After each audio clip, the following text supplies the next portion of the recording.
Hey everyone, welcome back to the Board Game Spotlight. Today we're looking at Kicking Class, a game for 1 to 4 players, and it plays at about 45 to 60 minutes. So let's take it to the table and I'll tell you about it.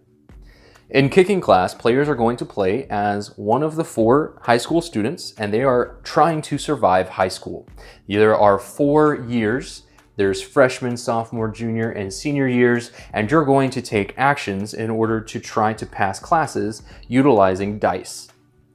So the game plays very quickly and the structure of the rounds is very easy to follow. Now, each of these students has variable abilities. So each of them is going to have a certain ability that they can use, and they're going to have a standee. So when you choose a character, you'll take their standee and place it in the popularity track, and then you're going to take their marker and it's going to go on the ACT scoring track.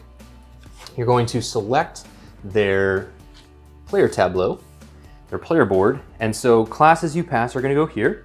These are ACT tokens, so you can turn in 3 of these tokens in order to take the ACTs after a year, and we'll get to that.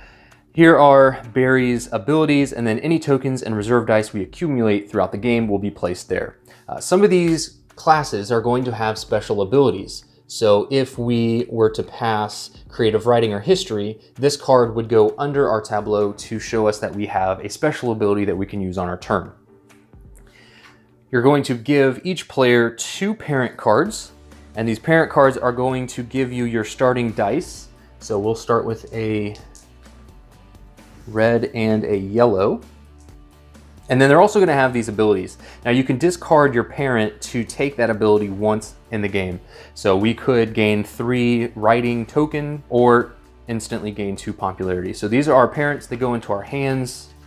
And then we're going to start the game with 3 cards in our hand. And these are the action cards that we'll be able to use in order to help us either pass the classes or do a few things to our opponents. There is a little bit of take that in this game. So here with the perfect attendance, we can gain an apple token or 2 writing. With the hall pass, we can re-roll one of our dice. And with a new car, we can instantly gain 3 popularity. There are a number of other cards that we can draw from the past classes deck. And then if you fail a class, you'll have to draw from the failed classes deck. So let's go ahead and go through a round. You're going to start in the freshman year, and so each player is going to have 2 dice available to them, and there are 3 trimesters in each year. Once we finish those 3 turns within the year, you'll go to your schools out, and we'll talk about that. But during this year, depending on the number of players, you're going to put out a number of cards equal to the player count plus 1. So if we were playing a 4-player game, there would be 5 cards out. You reveal the top 3, and then the other 2 are face down. Now a player can attempt these, they just don't know what they're attempting to pass. So right now in our hand, we have yellow and red. So if we were the first player is the person who has the most popularity. So we could try for history. Now what all this means is that we need an 8 or above in order to pass this class. Now we can re-roll yellow dice. So if we don't like what we get on our yellow, we can re-roll it because it's a yellow class and we have a yellow die. This is going to give us a special ability. So if you see these icons, there are a number of these icons throughout the game, and this is going to allow us to go up or down on a dice if this class is out in the market. Additionally, this is the type of class that it is. So there are 5 of these symbols throughout the game. So you can kind of add to your player tableau, and that is where dice manipulation and dice mitigation comes into play. So if we wanted to pass, we'll roll our dice, and we have a 6. So we rolled a 2, that's not a great roll. Let's try to re-roll this, and re-rolled a 2 again. So we would end up failing this class, and we would draw the top card of the failure deck. So nothing too bad. These are hit and miss depending on if they're going to negatively affect your character, but we have to pretend that our pet died. And so we would discard that card, and that's what happened to us. This will go around the table. Each player gets 1 turn in each trimester. So we go to the next player and then so on and so forth.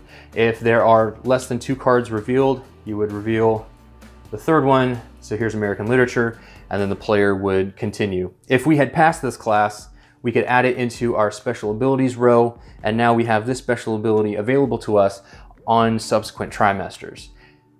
Throughout the trimester, we're going to add classes to the market to continue to pass more classes. When we hit the last round of the year, we'll go to the school's out phase. Now during the school's out phase, players that have passed less than 2 classes can choose to take summer school. Now summer school, if you fail the class, you don't have to draw a failure card, but if you pass it, you'll get to add it in. Now classes passed are worth victory points at the end of the game. And so you do want to pass as many classes as possible. You can also choose to hang out, and when you hang out, you'll go up 2 on the popularity board. Or you can choose to get a job, and if you get a job, you'll get to draw 1 action card from the top of the deck. And so we'll add that to our hand. And then you're gonna move into the sophomore year. Now, the challenges in the classes become greater throughout each year. So we would reveal new cards for our sophomore year. And you'll see this is a wild. And so you can re-roll any class dice there on this wild symbol, and you need triples, and you get to re-roll a die of any class type for its special ability. So there's some really nice dice manipulation there. If we were to pass astronomy class, we would get an apple token, an action card, and a popularity. Now at the end of each year, you'll see that we're gonna go up in our dice. So we would draw a black die unless we had a colored die in our pool, and then we'd add it to our hands. There are a number of ways to get more colored dice through passing classes. Those are cards that you can draw. And so you're going to continue to do this throughout the 4 years of the game. At the end of each year, you can also take the ACTs. So to take the ACT, you would discard 3 apple tokens. So if we have 3 apple tokens on our character, we would discard the 3 tokens. We would get 2 scholarship points. And now these scholarship points are the victory points in the game. And then we're going to roll the 6 ACT dice. Now over here, we have the ACT reference chart. So depending on what we roll, so let's go ahead and give these a roll. And we'll add this up. 10, 14, 18, 21, 25. So 25 puts us in this bracket for 6. So we would move up our player marker to space 6. Now you can take the ACTs after every year of the game. However, if you don't beat your previous score, you don't move your marker. You stay with your highest score you scored on the ACTs, and that will allow you to score points at the end of the game as well. So after doing that, after either hanging out or taking summer school or getting a job, every player is going to draw a card from the top of the deck to add to their hand, and then you're going to refresh the class deck, going from freshman to sophomore to junior to senior, and you're going to continue to play the game out.